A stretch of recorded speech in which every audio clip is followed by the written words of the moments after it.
جیان آزادی Partiyên siyasî platforma jinan a Diclê û Amedê û tora li hember tundiya ser jinê ji bo roja 25 mijdarê li dijî tundûtujiya ser jinê li Amedê meşeka girseyî li darxistin.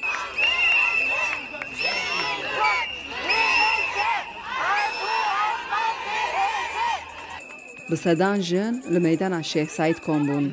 Wilayeta Amedê di rojberê dirûşma jin jiyan azadî qedexe kiribû û gotbû ku ev dirûşma piştevaniya terorî ye.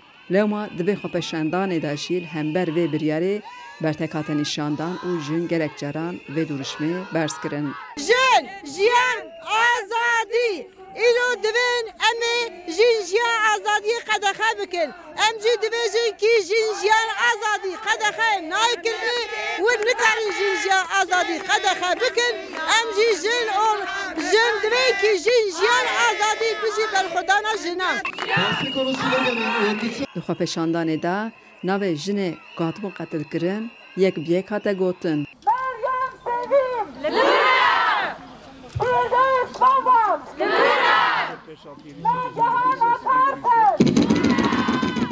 Evet lütfen kullanılan isimlerden örgüt propagandasına Polis gelek caran gefa êrîşa li ser jinan dikir. Bi hiceta ku duruşmên propagandaya terorê tê bers kirin. ev me ji bûna jinayê ji bo zilma ser jinayê ji bo tecrîtê ye ji bûna kuştina jinayê kuştina zarokayê ji bo em qarşî zilmê van jina serî radike em qarşî zilama em qarşî zilmê em qarşî dîktatora em qebûl nakin em rabûne.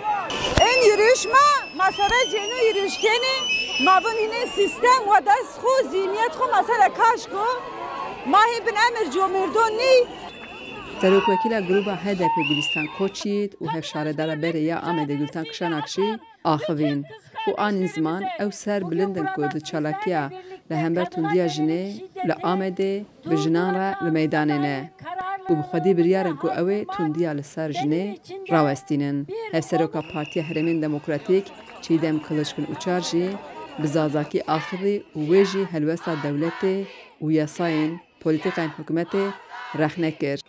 Dina'de, Türkiye'de, Kurdistan'da servaceni tedavi şiddet devam keno. Avrupa'da çevres velat esto, Türkiye kizlere nale velat tero. Li gorî daneyên rêxistinên sivîl û komelên mafê mirovan di nav 11 mehan de ji 400 zêdetir jin li Tirkiyeyê hatine kuştin. Meşa 25 mijdarê bi dirûşm û bi çepikan bi dawî hate. Hacı Can Farqîn, Dengê Amerîka, Amed.